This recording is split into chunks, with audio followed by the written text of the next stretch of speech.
Now, The Hunt Palmer Show. Waiting to rise again.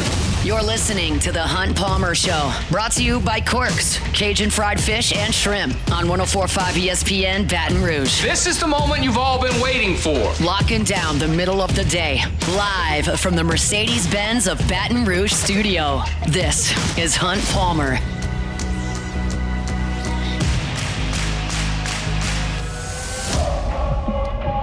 All right, one more hour to go here, Hunt Palmer Show. Quirks, Cajun fried fish and shrimp, bringing you our Friday shows. Andrew Hutchinson covers Arkansas, best of Arkansas sports. He'll be with us coming up in 15 minutes to talk about Dave Van Horn's squad as they invade the box for a 3-game set this weekend. That should be a ton of fun. What has not been a ton of fun has been the Saints' saga with Derek Carr this offseason.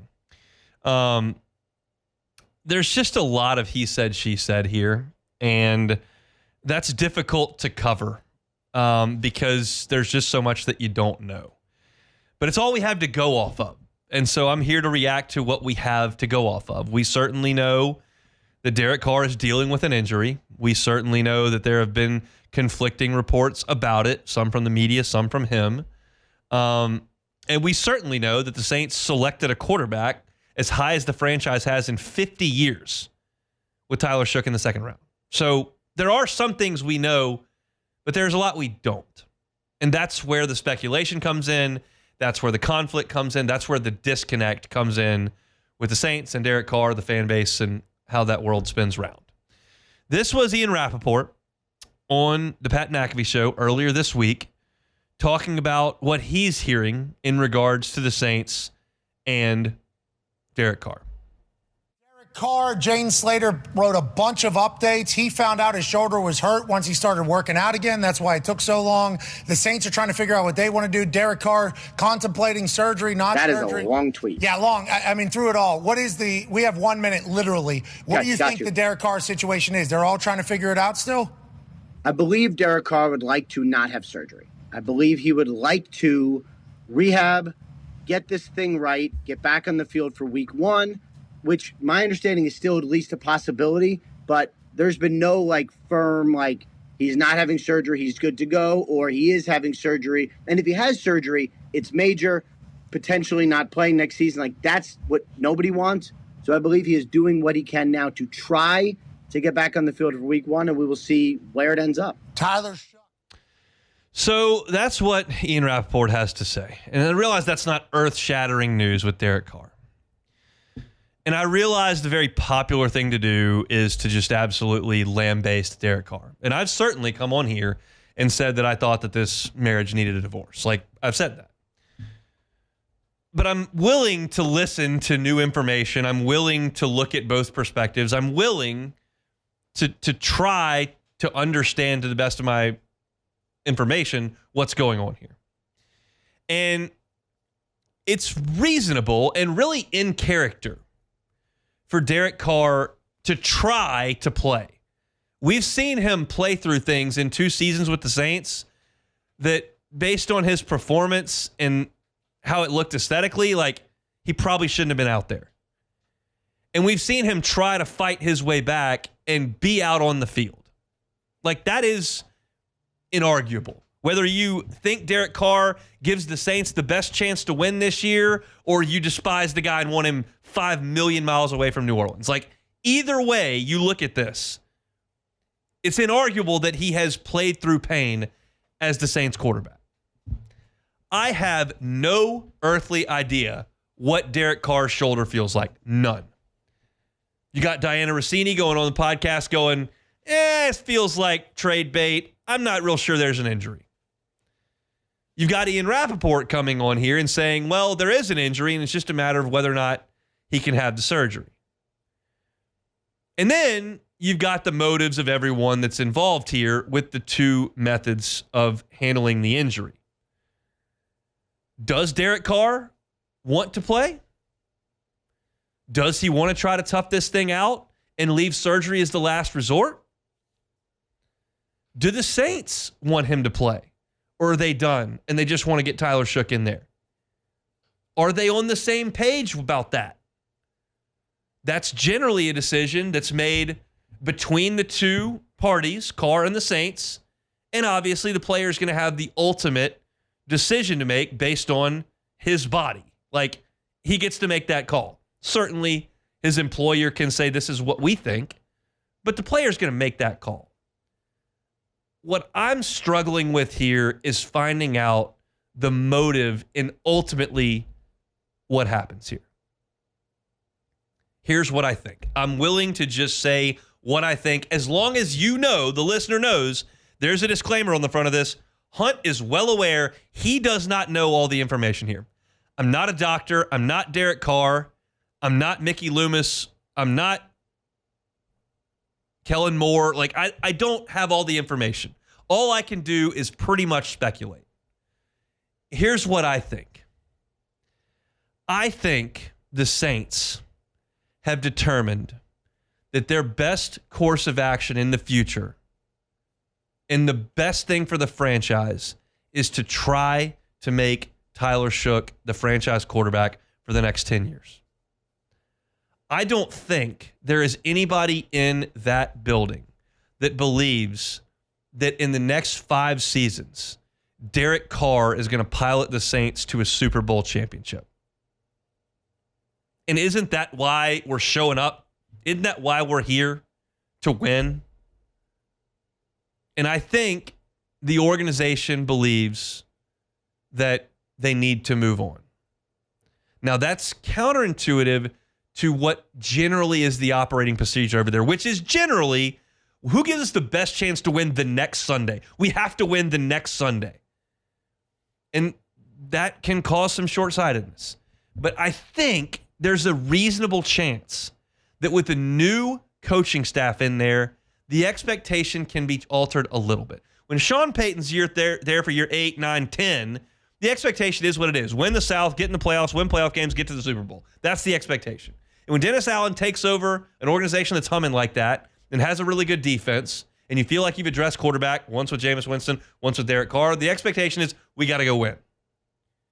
Can you finally take a step back there and realize that probably not going to be with Derek Carr?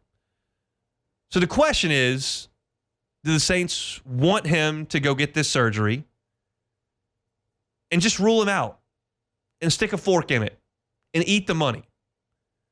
It costs what it costs. It's a saying. Well, how much it costs what it costs. Well, how much does it cost to get rid of Derek Carr? It costs what it costs. Sometimes you just got to do it. Is there any appetite for Derek Carr to come back and be the quarterback of this team? Based on the smoke that's been around, when did the shoulder injury happen? Why hasn't this been addressed earlier? When is treatment coming? What are we doing for treatment? Like, this is the franchise quarterback. Shouldn't these decisions be made pretty quickly after the season ends? And then there's this PR war where you've got Derek Carr going and preaching the sermon, saying some people need to keep their mouths shut, and he does have a shoulder injury and everything's fine with the Saints.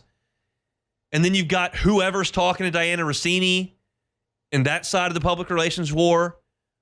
And look, this is one that I'm going to tread very lightly on, but you do have to acknowledge things when they happen on social media. Derek Carr says one of the reasons he didn't come to New Orleans, maybe the reason he didn't come to New Orleans on time, was his wife had a miscarriage. They didn't know she was pregnant, had a miscarriage. That's a traumatic thing.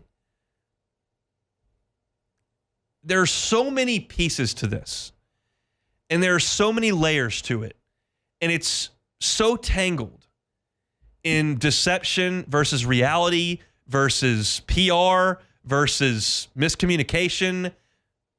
There's just a lot. And ultimately, the analyst in me, with the information I have, continues to arrive at the same conclusion. Like, it's time to give Tyler Shough the football.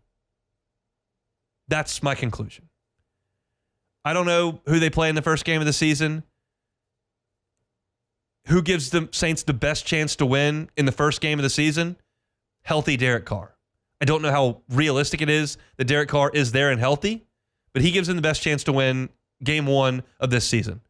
I don't care about game 1 of this season. I care about the continuity of the franchise, turning over a new leaf, and pursuing something that may have a higher upside than what we've watched the last 2 years. That's where I arrive.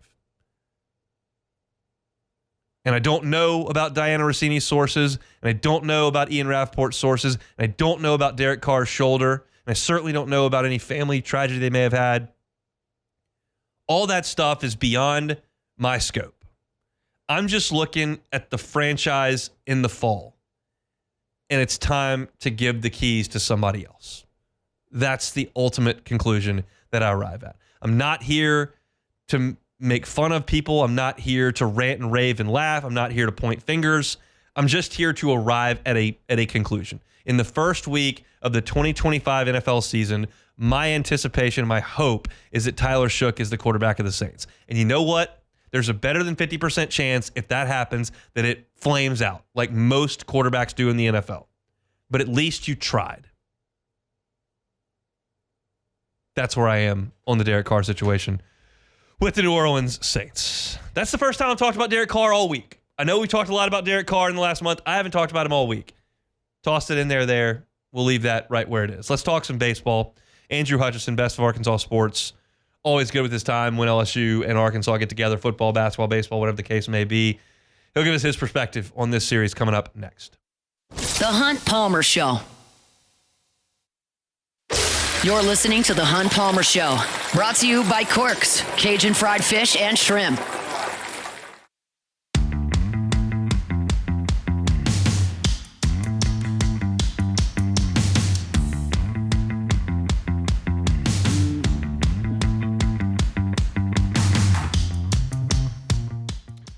One of the best rivalries in all of college baseball, LSU and Arkansas, two of the winningest programs in the country over the last 20 years or so.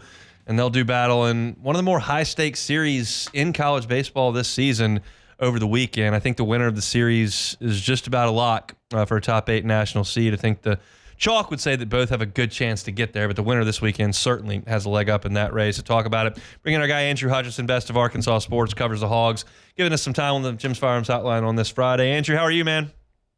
I'm doing good. How about you? We're doing quite well. Hopefully staying dry for a little baseball this weekend, but that's in question at this point. We shall see. I'm curious. I got a feeling how the Arkansas fan base feels right now about their baseball team, but take me back 8 days prior to today when they had lost 3 weekends in a row. Was there some unease, some panic? How are things entering the Texas series? Well, as you know, how fans are, yes, especially passionate fans that care about baseball. There's a little bit of panic going on amongst the fans, but I don't think that panic really extended to the coaching staff or really even the people that, follow baseball closely enough to where they have some nuance. Like, it wasn't like Arkansas was getting blown out. I mean, they lost the series at Georgia. They had back-to-back one-run losses. They could have won either one of those very easily. The A&M series, I mean, it was bad timing because A&M had finally gotten back on track, came into town, and even those games were closer than the final score indicated. Then, of course, Florida at Florida is never easy. That's another team that's super talented. Had started to kind of find its way, and even those games also were probably close. We're right there, and I don't think that the pain really justified if you really looked at it closely, but to kind of get everybody back on the bandwagon and kind of feeling good about where they were. Yeah, well, that certainly happened in the series against Texas because the Longhorns came in there riding high at 19-2, and I don't think they were ever competitive for a single pitch of that weekend, quite frankly. What makes Arkansas so good when they're at their best?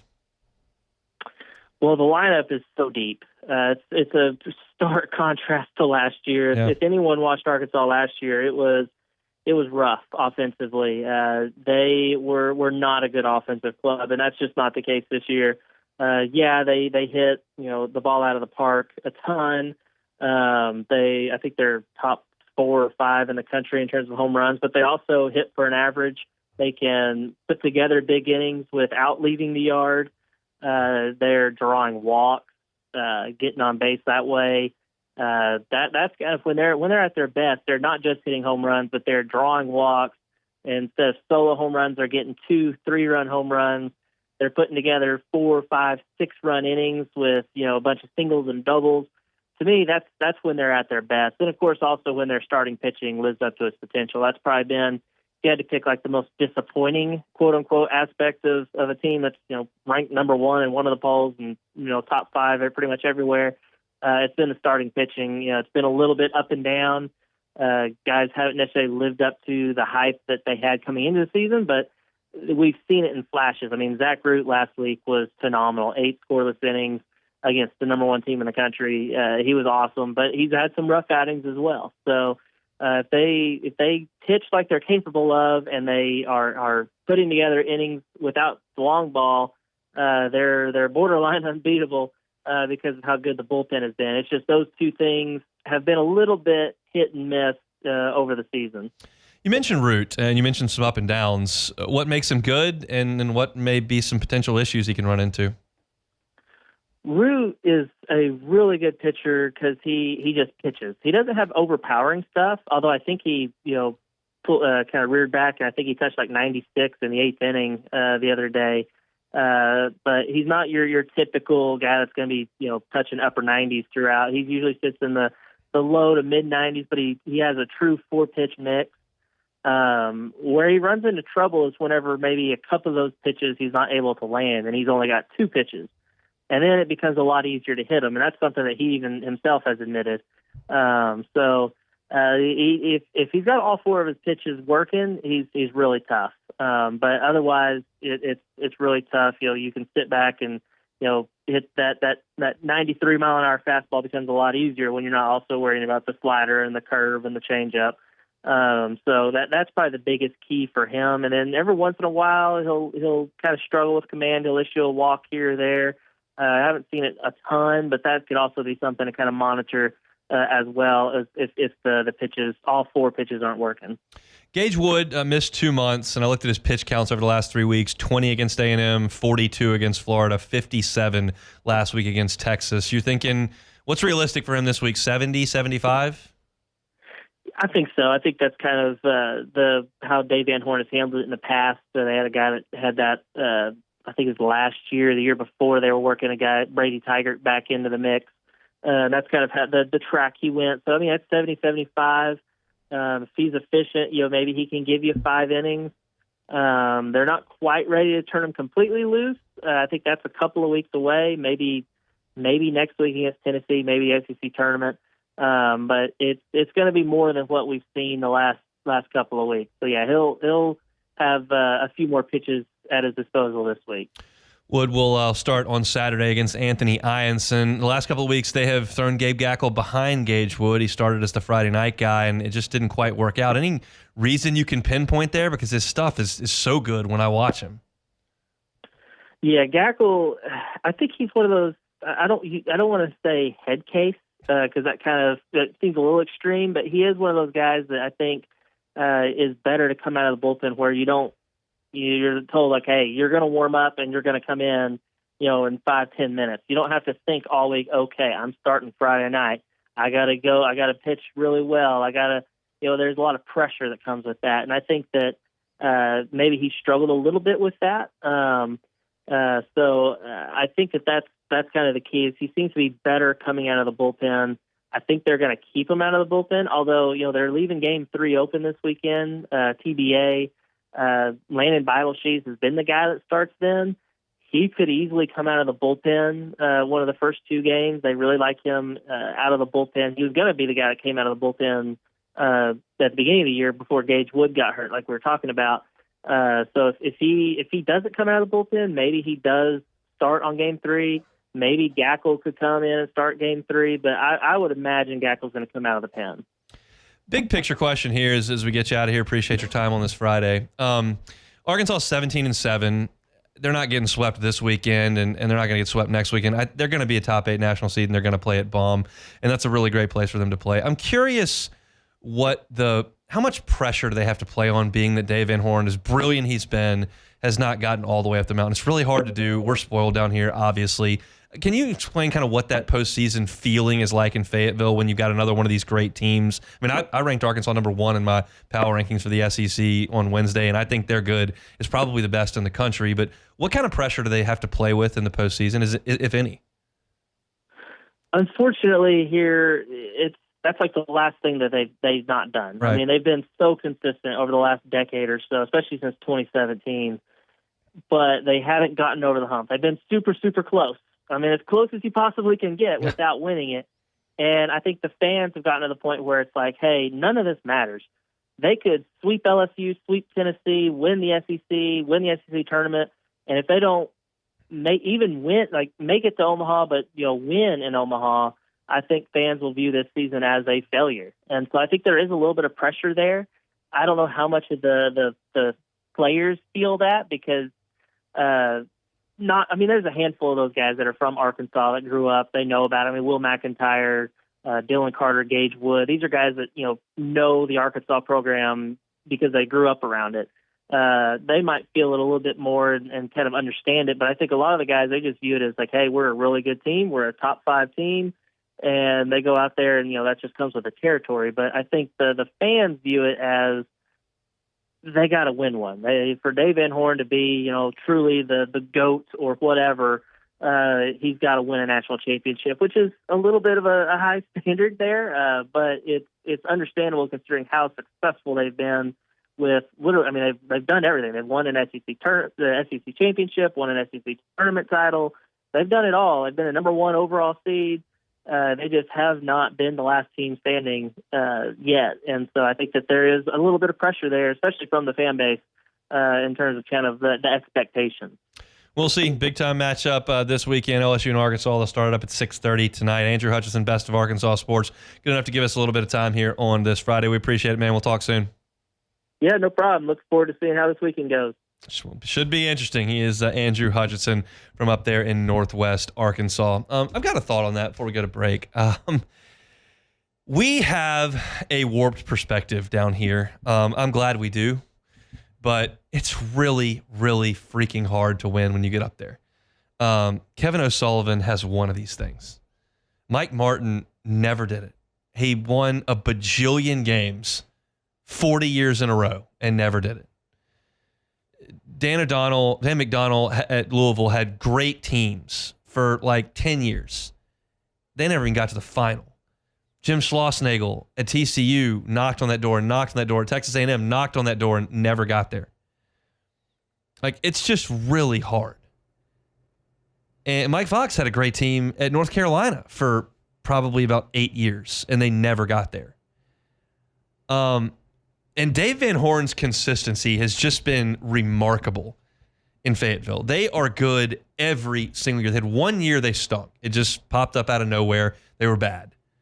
But they're good every year. And they go up there and they just haven't quite gotten it. They got a pop up in foul territory in 2018 and nobody called it. And they lost. But as weird as it is, like, and I would feel differently if I was an Arkansas fan, I'm sure. It's easy for me to sit here, having watched 70s things, and go, well, he's doing fine. Like, it's fine. It's hard to, like, it's easier for me to sit here and do that. But, like, I'm trying to be reasonable about this. And in baseball, like, it's just hard. You got to catch breaks. And you got to make the play. You got to come in on a squeeze bunt, Trey Morgan, and throw the guy out at home. Ray Wright's got to rob a grand slam. Barbier and Witten have to hit home runs, and then Cressy's got to get the hit. You're down to your last out, and Warren Morris hits one out. I mean, there's a pitch here or there.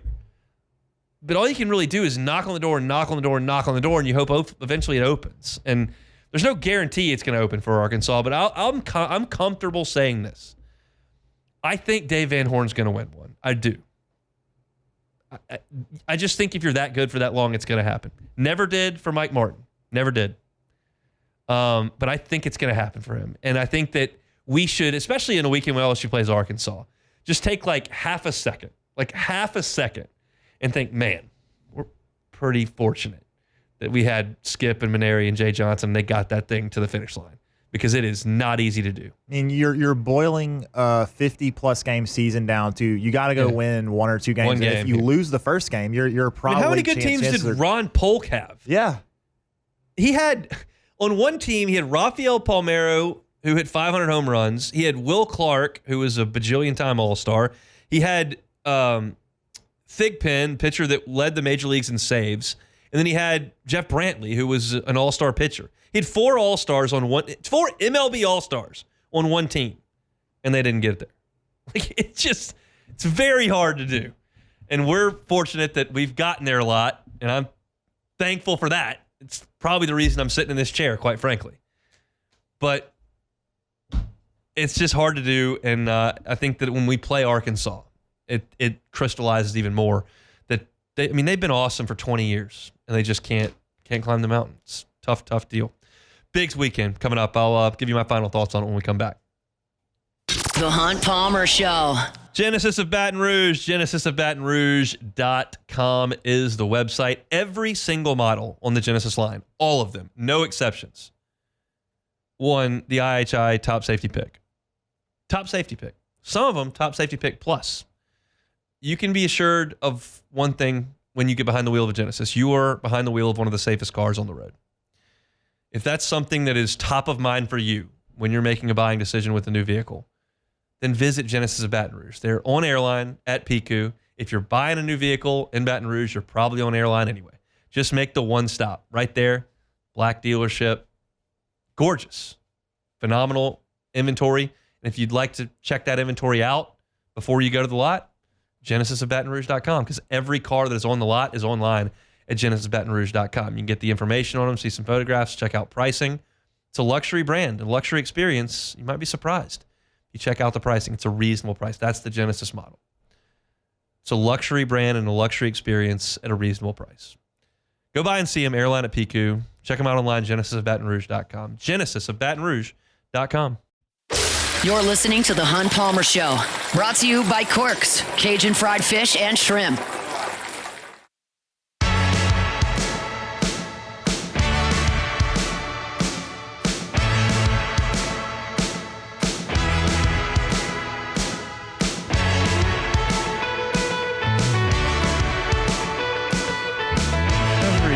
Every once in a while, I open the old Instagram feed and something just makes me chuckle. It wasn't an ad for golf shirts? No? How do you like this shirt? It's not bad. I like it better than the last one. It's a Funky Friday shirt. It's got golf stuff all over it, very patterned. It's nice. If I can't play golf on a Friday like all my other friends do, I might as well wear a cool golf shirt. Might as well. As I sit here and work. Could be worse, I guess. It could be. But this Instagram made me laugh. It's ESPN's Instagram, and they have grades for all the MLB teams through April, and the Rockies are the first slide, F-. There isn't even an F-. No, they should be a That's G. just a 0, right? An F. Yeah. They should literally be. They should be a G, H, I don't know. They should be the lowest, whatever, even worse than an F. W, drop class. Yeah. Chris Bryant's actually not playing too bad this year. Good for Chris. Yeah. Got an MVP, got a World Series, got rich in Colorado. Yep. Just hanging out. That's it. Maybe he plays Cherry Hills sometimes. I hope he does. We're going to Chicago at the end of the month, and I love to hear that. Yeah, we're going to see the Cubs on Memorial Day, and they're playing the Rockies. So we are almost guaranteed to see them wave the W flag. You're going to wave the flag, sing the song. Love to hear that. That's excellent news. Hopefully, LSU baseball wins this weekend. As I mentioned at the top of the show, and if you're with us for an hour and a half, that's awesome. Most of our audience turns over every 20 minutes or so. So most of the people that are listening right now did not catch my opening monologue on this series, but I'll reiterate, like, this is about as high stakes a regular season series as you can play. I say that because even more so to me, now this is a Hunt thing, maybe some people would disagree. I think getting a top 8 national seed is more important than winning the SEC. Like, some people may disagree with that. I know Paul Maneri would disagree with that, and you could analyze that a little bit more closely by saying if you win the SEC, you're going to be a top 8 national seed, which is true. But I'm more concerned with how LSU stands as far as the top teams in the country as opposed to jockeying for position at the top of the league. And you are right now, if you're LSU, right there on the edge. I know that D1 Baseball's got them as the 4 national seed. There's some projection in there with the South Carolina series. But I think, Baseball America's got them at 6. And the difference, obviously, as you all know, between 8 and 9 is just gargantuan. LSU has not one time in its program's history, pretty storied history, not once has LSU reached Omaha and won a national championship by going on the road. So in the super regional format, LSU's never even gotten to Omaha on the road. since they went to Super Regionals in 99, LSU has never advanced to Omaha away from Baton Rouge. So it's a big deal. And LSU is knocking on the door. But if you get swept this weekend, you're out for the time being. Out. You lose 2 out of 3, you might be out for the time being. Depends on what Georgia, Auburn, Vanderbilt do. Depends on what Clemson does. Depends on what Oregon State does. Like, there are a lot of variables here. But as honest as I can be, I guess I should say, like, if you lose 2 out of 3 this weekend, you're playing with fire because your RPI is probably going to dip out of the top 8 if you lose 2 out of 3. Your strength of schedule is bad, and you're going to lose ground in the conference standings, probably to Auburn, who's probably going to sweep South Carolina, probably to Georgia, and then potentially to Vanderbilt. So it's a big, big deal. And Arkansas has the same type deal. Arkansas doesn't need to come in here and screw around and lose all 3 games. They do that, they got a ton of work on their plate with Tennessee coming to town. And the Vols have a ton to play for too. LSU at least has South Carolina on the horizon, so you've got a real opportunity there. I haven't checked on that score in the last hour, but I'm assuming it's not going great for Paul Maneri's team. Oh, they're hanging. They're hanging. They're down. They've given up 7 runs in 5 innings. No, 4 innings. They've given up 7 runs in 4 innings, but it's only 7-5. If you're an LSU fan, you're pulling for South Carolina in that game. But this is a monster weekend. And for LSU, the bats have to come out, and they've got to come out against good pitching. We've talked about this a lot, where, I mean, a lot of teams don't hit Liam Doyle. A lot of teams don't hit Kyson Witherspoon. A lot of teams don't hit Pico Khan. A lot of teams don't hit Marcus Phillips. That's true. It is all true. But eventually, if you're getting where you're trying to get, which is a top 8 national seed, which is winning a region, which is winning a super, which is getting to Omaha and winning a national championship. And I was very clear about that earlier this week. Like, I think it's okay to have those discussions. We can talk about Omaha here. We can talk about national championships here. That is the expectation. You can talk about the Elite 8 in Lawrence, Kansas, if you want to, in November. If you want to get where you're trying to get, you got to beat some of these dudes with your bats. You can't expect to beat Kyson Witherspoon 2-0 every time. You can't expect to come back with a 6 spot in the 9th inning after Liam Doyle exits every time. You've got to do a little bit of damage against some of these aces. And Zach Root is a really good pitcher. And last week, he dominated Texas. Dominated them. 8 shutout innings, 11 strikeouts. Changeup was phenomenal. Started working the breaking ball in late in the start. He was great. But you've got to find a way to scratch some runs on these guys. Maybe it's a 3-run homer. Maybe it's a couple walks, a sack bunt, and a ball down the line where you only have to come up with 1 swing. But you've got to get the swing when it matters. And you can't practice that, and you can't be good at that. You just have to have enough good hitters in your lineup where it happens more often than it does for other teams. And for LSU, against the frontline guys in this league, really since they handled Jared Spencer, it just hasn't really been there. And that's got to change at some point. And it needs to change tonight, because I would love it if Cade Anderson went out there and went 8 innings of 1-run baseball with 11 strikeouts. I would love that. And it is certainly possible. I'm not betting on it. Cade's going to have to work tonight. He's going to have to pitch out of some trouble, and he's got to keep the ball in the yard. But I think, statistically speaking, Arkansas is probably going to score 3 or 4 runs on him. That's just how good their offense is. But LSU's offense is plenty good enough to score 4 runs on Zach Root. Ole Miss scored 7. Now, that was 8 weeks ago. But it can be done. And they've got to start. I'm not saying you got to do it every time out. Sometimes you tip your cap, the guy's better than you. He can't be better than you every time. That's got to change. So tonight, when Zach Root gets the baseball, tomorrow when Gage Wood gets the ball, and trust me, I'm not in a hurry to get in the box against Gage Wood on Saturday. The guy throws 98 miles an hour, and his breaking ball is vicious. But you got to make him work. You know he's only going to throw 70 or 75 pitches. He's coming back from an injury. Make sure that he hits pitch 70 in the 4th inning. So they got to go to the bullpen. Make sure he doesn't hit pitch 70 with 2 outs in the 6th. the bats have got to be better. I think LSU with Anderson and Ianson and Cowan and Evans and the way Rizzi's throwing it and potential with Ware and Primo and the way those guys handled lefties last week. And the pitching staff is rounding into form. They're not going to shut Arkansas down, but they can keep LSU in the games. The offense has to show up. Milam, got to be better than 205. Jones, draw some walks, hit the ball in the gap, hit it over the fence. Jake Brown, 1 for 15, snap out of it. Got to see Braswell lift that average 50 points lower than it was last year in SEC play. Daniel Dickinson didn't swing the bat great last weekend. Derek Curiel had his worst weekend as a Tiger last weekend. Didn't reach base in the first 2 games. Snap out of it. You don't need all of it to happen at once, but you got to have some more continuity in the lineup. You've got to have a little more depth to your lineup. You've got the talent. I promise it's there. They've got to show it tonight. They've got to show it tomorrow. They should have an advantage on the mound on Sunday, especially if Landon Biles goes for Arkansas. He is left-handed. The top of the show, we talked about how LSU's had trouble with left-handers. Biles' ERA is 6.03 in league play. He's allowed 9 home runs in 31 1/3 SEC innings. That's a hittable guy. If you get Case and Evans against that guy, I like LSU's chances. Monster weekend. I'll tell you this. This is why you show up. Regionals are super fun. Supers are the most important. And then you get to Omaha, which is where the trophy's handed out. But as far as regular season series goes, like, this is as big as it gets. And I'm excited. Season's not over if you lose 2 out of 3. Season's not over if you get swept. You got to keep rolling.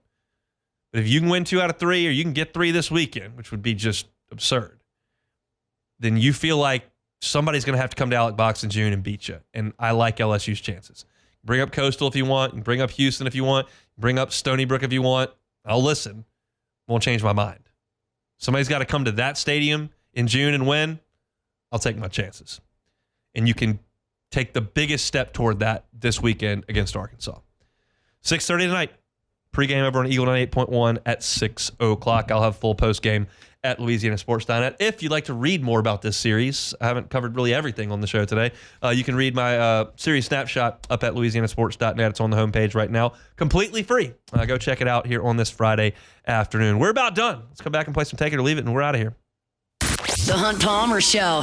Highland Insurance Group. HighlandIG.com is the website. Jonathan Carbo and his team, just awesome when it comes to the insurance game. Always enjoy my conversations with them. One, because I can kind of speak their language, having an insurance background. And 2, it reminds me that I talk about LSU and Arkansas playing baseball instead of insurance. Insurance is not that much fun, but it can be vital. In my time in insurance, I have seen insurance help save businesses. If you're a business owner and the only reason that you have the insurance broker that you have currently is because they handed you the lowest premium, that's part of the equation. And certainly the Highland Insurance Group will help you with that. But it's not the whole equation. Make sure your insurance policy reads properly and it's going to respond properly in the event of a significant issue. Car accident, lawsuit, workers' comp claim, property claim, hurricane, business interruption, like whatever the case may be. Highland Insurance Group is an expert in policy language. They will make sure your policy reads and responds properly. Check them out online, HighlandIG.com. It's HighlandIG.com. This is the Hunt Palmer Show, brought to you by Quirks, Cajun fried fish and shrimp.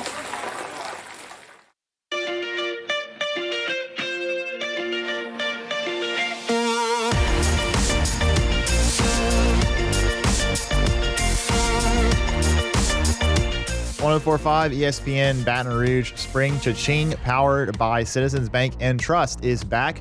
Register today at 1045ESPN.com for your chance to win $5,000 in cash. It's Spring Cha-Ching from Citizens Bank and Trust and 1045 ESPN Baton Rouge.